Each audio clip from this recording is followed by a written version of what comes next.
A big initiative is taking place with the University of Toronto Libraries digital platform.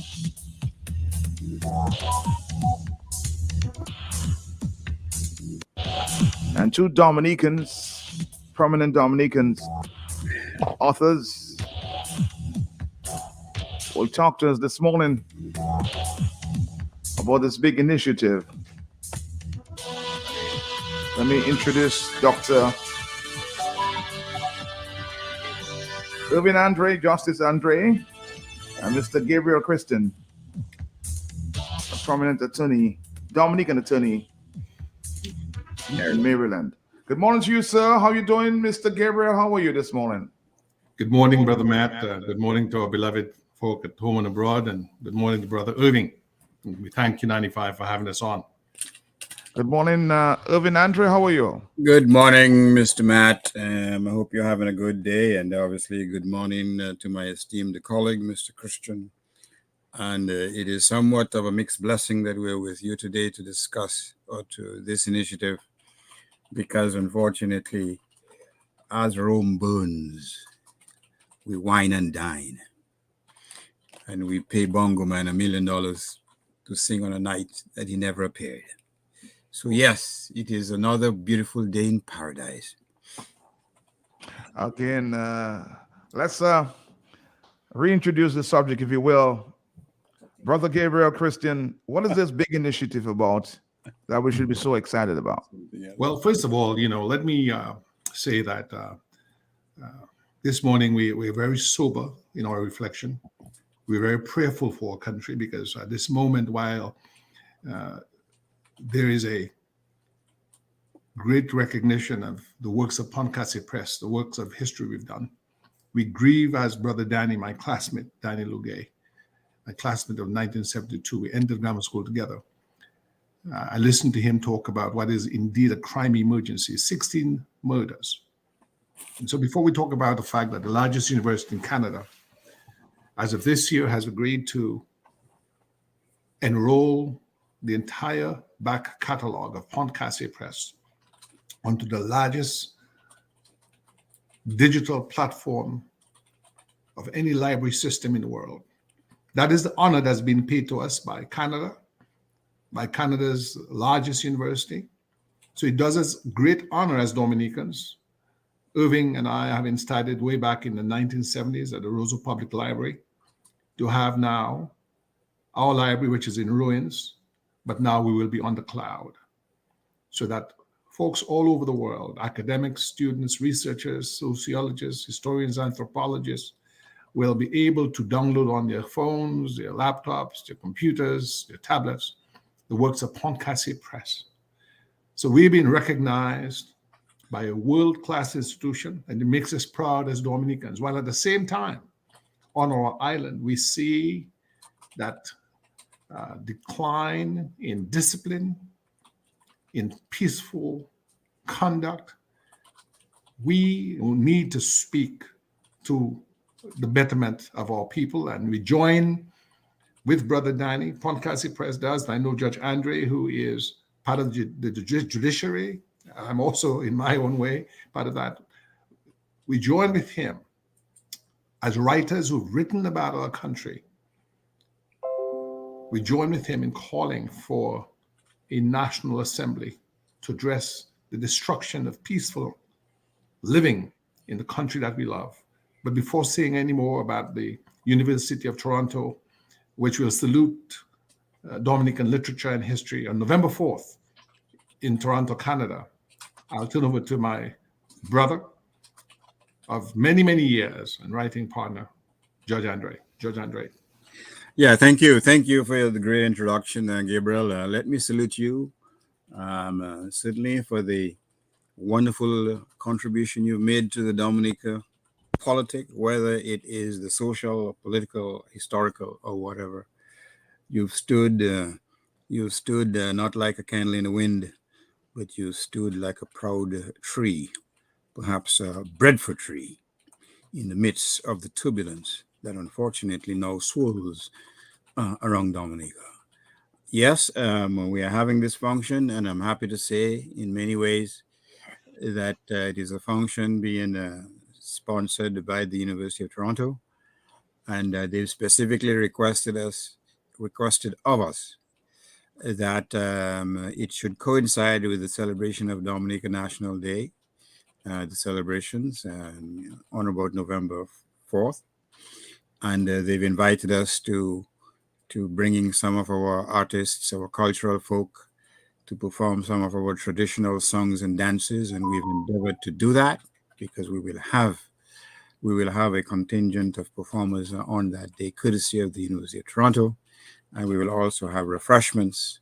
Furthermore, we will have Dominican persons who provide various food items for the public. We will have some of them there, making their products available to the audience. We expect a student audience, and we've invited many persons of Dominican origin to the function, including members of the Consular Corps, Eastern Caribbean, that is, and all other interested persons, including local politicians, whether municipal or provincial. So we are looking forward to the event. It will be a wonderful occasion, which will showcase Dominica in many respects, and we will have an opportunity to say a few words, and hopefully everything will be just all right. Thank you. What does that mean, Gabriel, for Dominica's literature?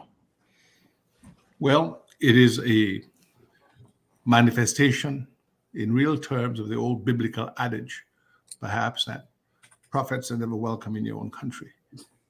But be that as it may, it is a first for us as a people, because all that we've done has been to give credit in our work, in our disciplined effort, in the writing of our history and our literature, to our parents, first and foremost, who nurtured in us the requisite discipline and sober effort and purposeful living and dedication to learning.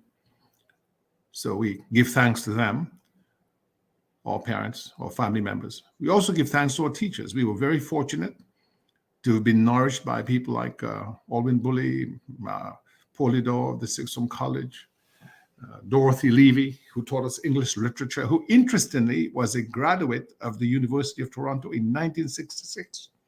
So the circle, Matt, it's coming full circle. Dorothy Levy, the first Dominican principal of the convent high school, taught Irvin and I at the Sixth Form College in the 1970s. And she graduated from the University of Toronto, the largest university in Canada, which is now honoring Dominica and two of her students on November 4th in Toronto, Canada. Isn't that amazing? We give thanks also to people like, Lennox Honeychurch, whose Dominica Story on radio, DBS, well, not DBS in those days, Radio Dominica, and later the Dominica Story, inspired us in a great many ways.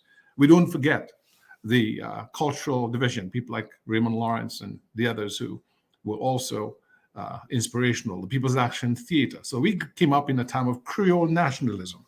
The Creole nationalism inspired by Edward Oliver LeBlanc, who pioneered things like Diez Dominica, the booklets which would come out at National Day, who sponsored aspects of Dominican history. So here we are, 44 years of independence. Do we have any booklet that has come out this independence or last year or the year before, or any book that speaks to us? So we want to talk about the Nature Island Festival revival. Let's revive respect for literature. Let's revive respect for a library system. So now the library that was donated by Andrew Carnegie, the Scottish American iron magnate, through the work of Hesketh Bell, the administrator of Dominica in 1905, is gone. It's in ruins. But now we'll have a library online in the sky, not like my DominicaTradehouse.com, which was just a mirage, but it'll be a real library in the sky that Matt Peltier and his son and all our listeners can go to their phones and read Dominican literature by just going to the link of the University of Toronto library system. We will now be doing that in a way to say thank you to those who nourished our effort. And I think Irvin can add to it, because he, as a distinguished Canadian jurist, more than anyone else has been the pioneer. I've been just honored to be inspired by Irving. Irvin and I met at the Roseau Public Library in 1976, and we were in fierce competition to see who could read more books before 4 p.m. on a Saturday afternoon. Irvin, over to you, sir. Thank you, thank you. Yes, we met at the public library because outside there were vendors selling things like coconut cheese and tablets and so on. But we made it seem that our interest was in perusing these books. But just to add to what Gabriel has said, the connection, at least we're happy to say that some of our writings have revealed the connection between Canada, particularly the University of Toronto, and Dominicans. Because Gabriel, as we all know, has written a great book on Mary Eugenia Charles, who attended the University of Toronto Law School in the 40s and graduated on or about 1947. There are also two distinguished Dominicans. Yes, there's also two other notable Dominicans within that period, and the great Telford Georges, one of the most distinguished judges in the Caribbean, who attended the University of Toronto Law School and graduated with a first-class honors degree and gold medal. And there's also the great Cozy Harris, who also attended that law school with the same period. So there's a strong connection. I should say, incidentally, that there are many Dominican students in the last 2 decades who attended the University of Toronto and done very well.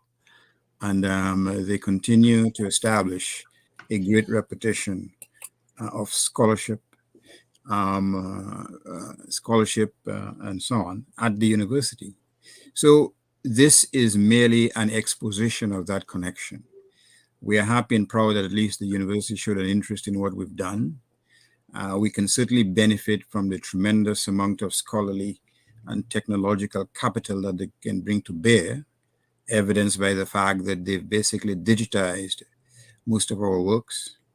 And I can speak for myself. In so doing, it enabled me to do some editing of some of the works as from the original publications to the digital one. So it's a good day. It's a great day.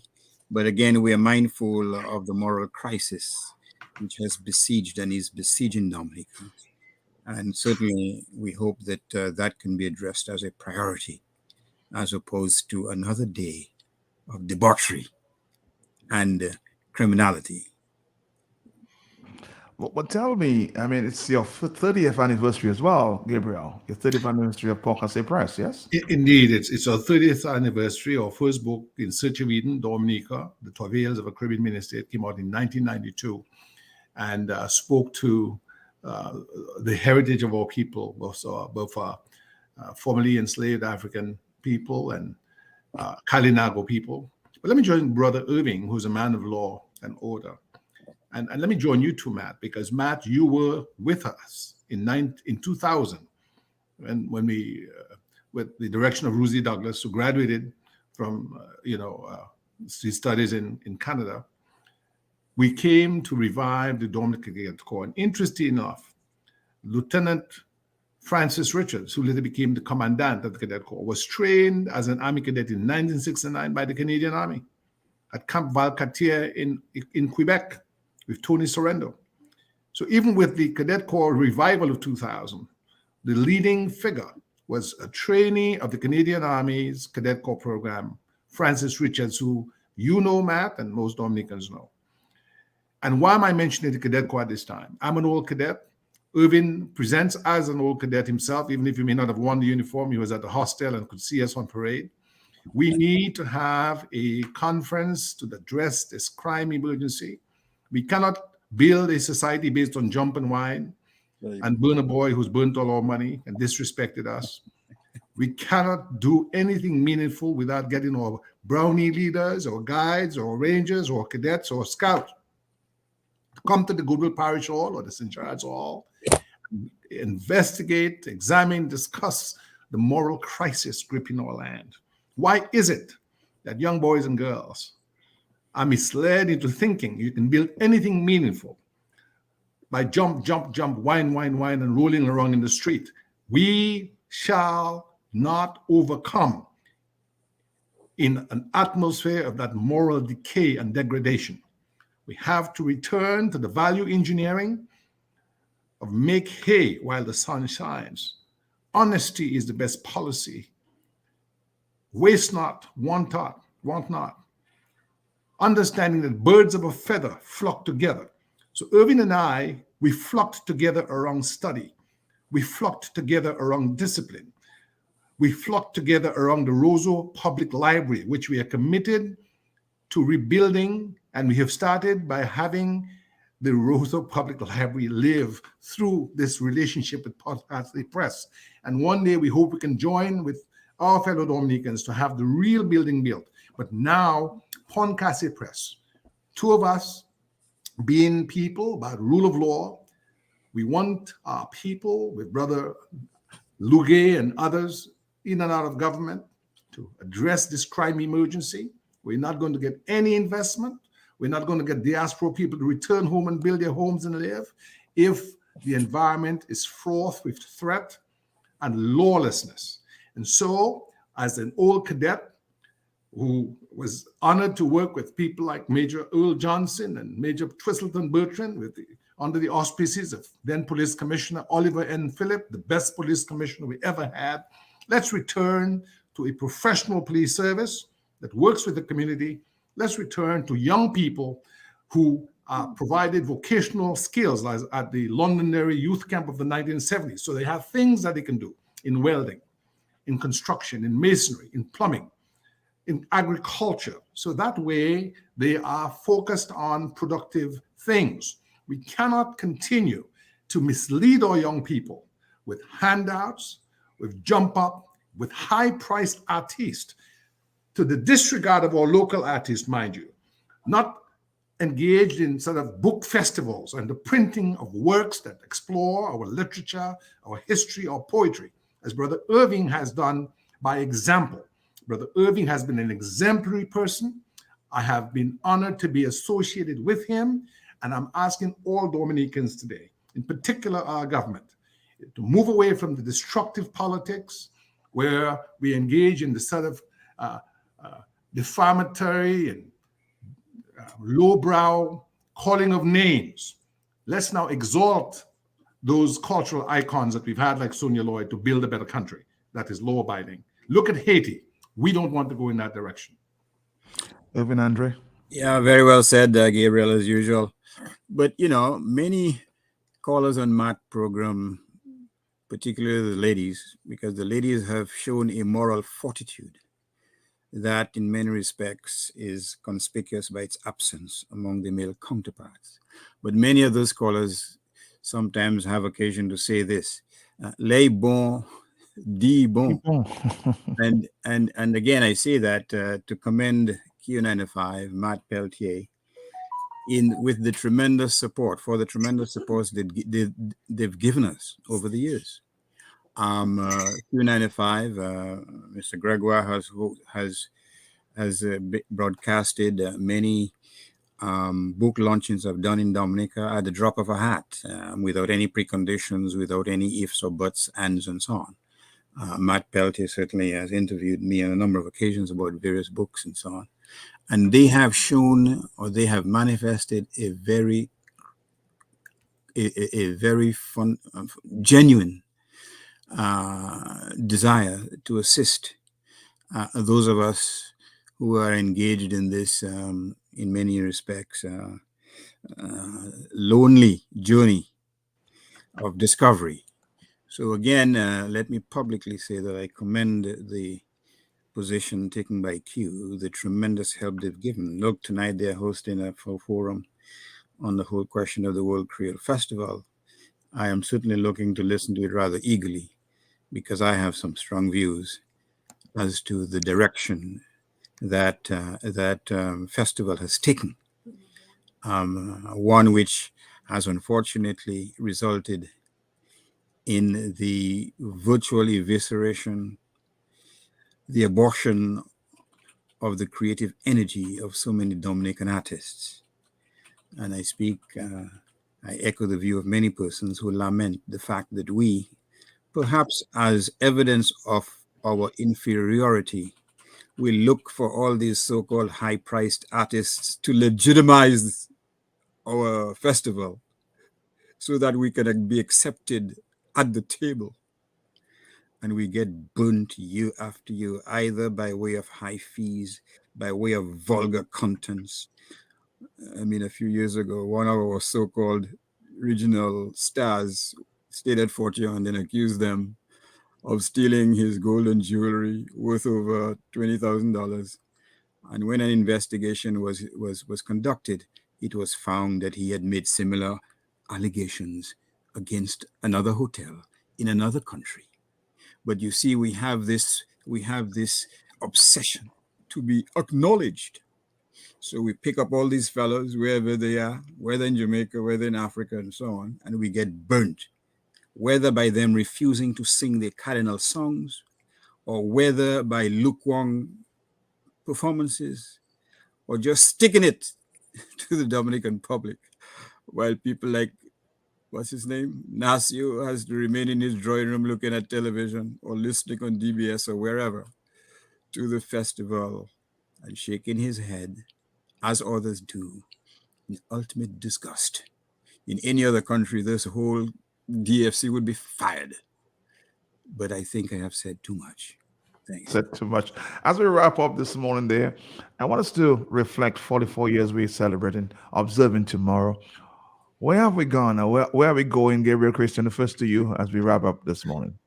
Well, we are going in the direction, at least Irving and I and folks like you, Q95, Mr. G, in the direction of the betterment of all people. I want to give a shout out at this point in time to the indomitable leadership of our brother out there in Harrisburg, Pennsylvania, Dr. Dale Dangleman, and the other authors of the Dominica Arts and Literary Association, Sylvie Humphreys, Shehan Shanna Robin, Matilda Popo, Shirley Allen, Dr. Thompson Fontaine, Dr. Simon Matthew, Zenita Lee, Giftas John, Sharon Dorval. The Dominica Arts and Literary Association was the brainchild of Dr. Dangleman, who you know well.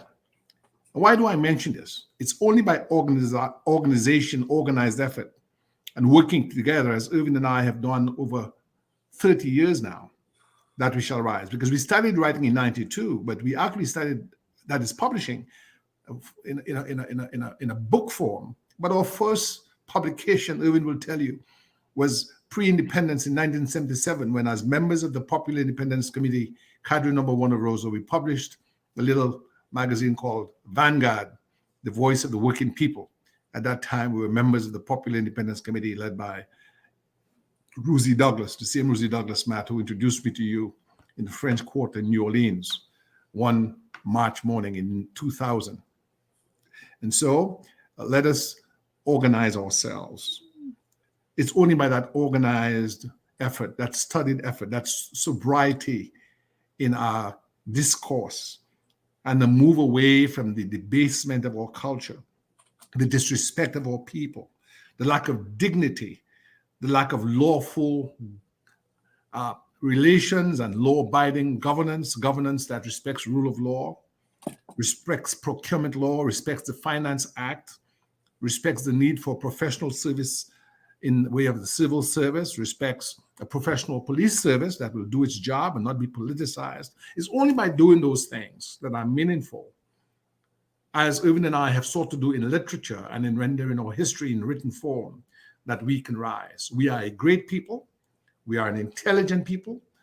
Our men are handsome, our women are beautiful, our land is blessed. Let us thank God for that blessing by conducting ourselves in a manner superior. Let us not let down our country. Let's not let down ourselves. Let's reach out through this effort of calling for a National Assembly to address this insidious crime emergency, where we are under a reign of terror, of Navy SEALs, perhaps, and snipers, I might say. Where did they come from? Who gave license to that sort of lawlessness among our young? We shall not overcome where we stay stuck in the mud of that sort of disregard for human life. Let us exalt human life. Let us build a nation rooted in kindness, study, organization, discipline, purposeful living, rooted in the faith of our forebears who were able to overcome slavery and colonialism by some transcendental reaching for the betterment of our country. Not just the party in power, but for all Dominicans working together, hand in hand, succeeding in the best way. That is the legacy upon Casse Press. We honor the University of Toronto, and we ask all Dominicans to join us by Zoom. Q95 will have the link so you can embrace in virtual reality and online the product of your own sons and daughters. Thank you very much. Irvin, closing comments? Yes. Once again, thanks for hosting us today. But let me thank and let me encourage the number of writers in Dominica as we speak. I'm not going to call their names because inevitably I may miss some important ones. But writers who, in a very quiet, unassuming fashion, they have toiled by writing poetry, short stories, and so on. I had occasion some time ago to make a presentation to a group via Zoom, and I was very encouraged by the warm reception that I received.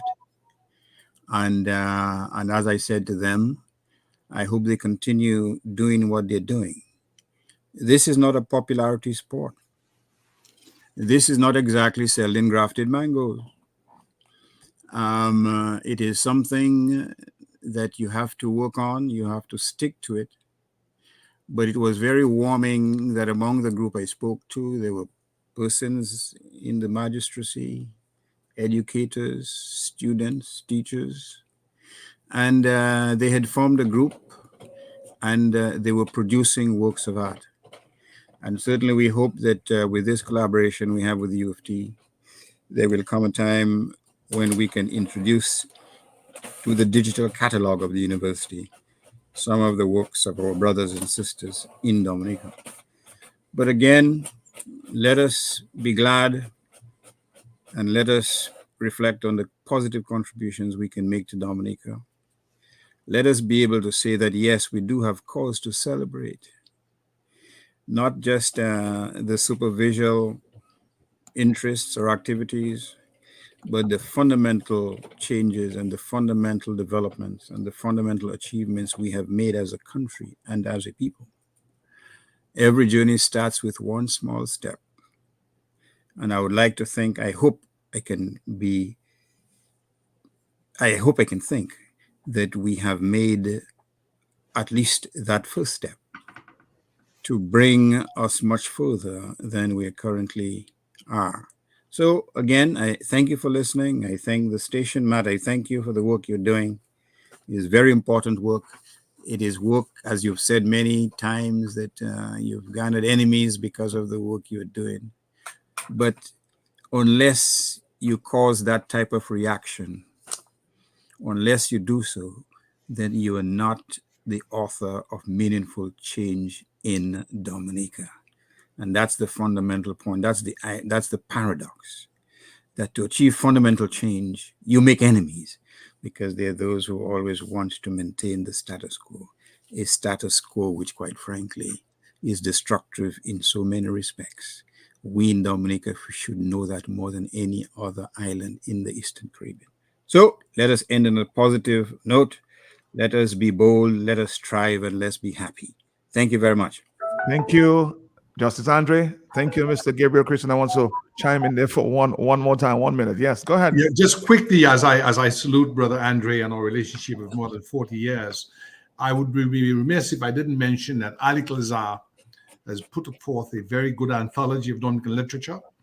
That should be at the bookstores on Dominica. And salute to Mr. Lazar. And also Miss McLean Kazemi has put out a biography on her father, the outstanding J. Ralph Kazemi, the legendary Dominican Pan-Africanist who was the local representative of the Universal Negro Improvement Association. It's called Black Man Listen. that should be also available online right now on Amazon. So I just want to give a shout out because it's people like Lazar and Kazimi before him and other writers who provided the foundational basis for our success. We reside in that which they provide us. We give thanks for them, our parents, and our people, because we love our blessed man. Thank you. All right. Thank you, guys. Congratulations. Congratulations. Thank you, Matt, and thank you, Mr. G and Gabriel. Looking forward to seeing you again. Outstanding. In poverty. Thank you. Thank you. Bye-bye. All right. Okay, bye. All right, Dominica, this is where we come to the end of a big initiative there by the University of Toronto to our Dominican sons.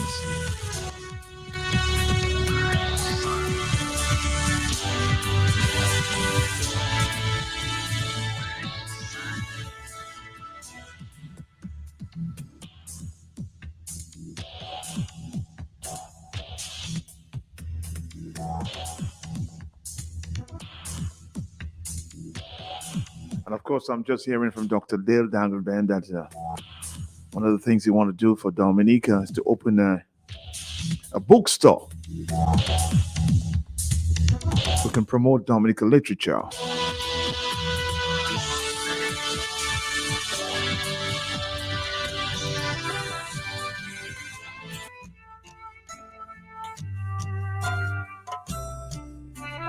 A very appropriate song at this time. Dwayne Stevenson sold the country for black gold.